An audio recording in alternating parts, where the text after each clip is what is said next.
Investidores, a Polkadot está sendo cotada a 5 dólares e 30 centavos no momento em que eu inicio aqui a atualização da nossa análise.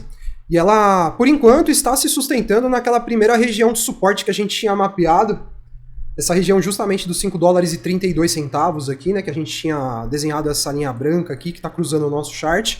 E vou trazer aqui para um time frame de 4 horas, para a gente ver que no 4 horas ela está ensaiando aqui uma tendência de alta, né?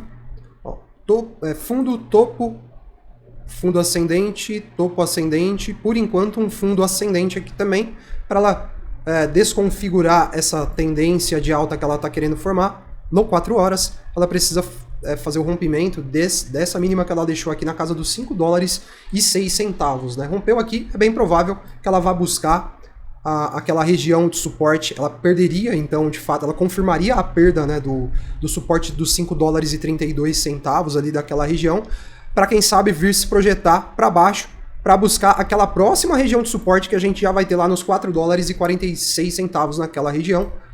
A gente identificou essas regiões de suporte aqui, tendo como base esse movimento de lateralidade ou essa acumulação que a gente teve aqui lá naquele período entre setembro, isso aqui foi mais ou menos agosto e dezembro de 2020, né? Antes dela dar aquele super pump.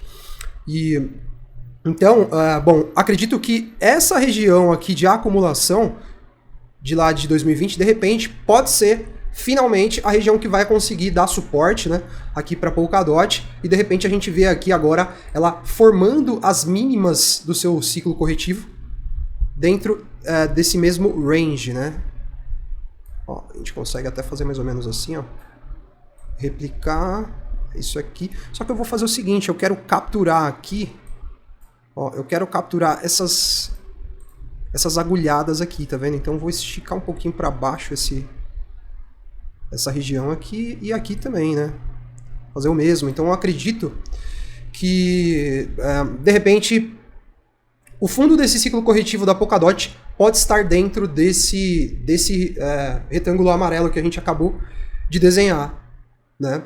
E uma coisa que chama bastante atenção também é que quando a gente projeta o segundo alvo de Fibonacci, quando a gente leva aqui, quando a gente traz para nossa análise esse movimento de impulso aqui, ó, que está sendo sinalizado por essa seta, e a gente busca os alvos desse movimento de impulso, ó, a gente teve um primeiro alvo lá nos 6 dólares e 28, que foi essa aqui foi uma região onde a Polkadot se sustentou durante um bom período de tempo nesse ciclo corretivo. E aí o segundo alvo desse movimento já vai estar lá embaixo. E ele vai ter uma confluência total com essas mínimas aqui, tá vendo? O segundo alvo daquele movimento de impulso está aqui nos 3 dólares e 64 centavos. Então, que é justamente aqui a região que a gente definiu, né, como a base inferior aqui do nosso retângulo, que seria a região de formação de fundo da Polkadot, né, nesse ciclo corretivo. Confluência, então a gente fica ligado nessa região, vamos ficar esperto então com esses 3 dólares e 65 centavos, né? É claro que assim, para o mercado ir buscar aquele nível, a gente precisaria ter algum evento que catalisasse essa queda, né? Porque da cotação atual até aquelas mínimas, que seria a base inferior do nosso retângulo, a gente teria aqui praticamente 30% de desvalorização, né? E pouco a pouco, investidores, pode parecer loucura isso que eu vou dizer, mas pouco a pouco a gente está vendo que os movimentos de impulso para baixo do mercado cripto estão perdendo força, né? Quando a gente tem o sell-off, quando a gente tem aí os crashes acontecendo, como a gente teve o da FTX nas últimas semanas, ele já não foi tão forte, tão intenso quanto outros momentos do passado em que a gente...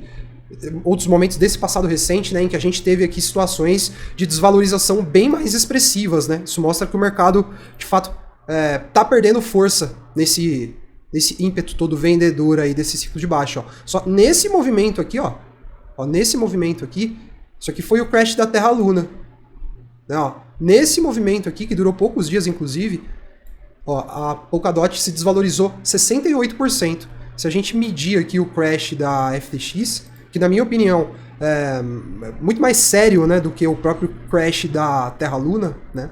a gente teve um movimento de impulso só de 31% de desvalorização. Então, pouco a pouco, esses movimentos de impulso para baixo estão perdendo força e a gente vai ver o mercado aí, muito em breve, formando fundo aí, né, as várias criptomoedas formando o seu fundo desse ciclo corretivo, para depois a gente entrar em um período talvez de lateralidade, é nisso que eu estou acreditando.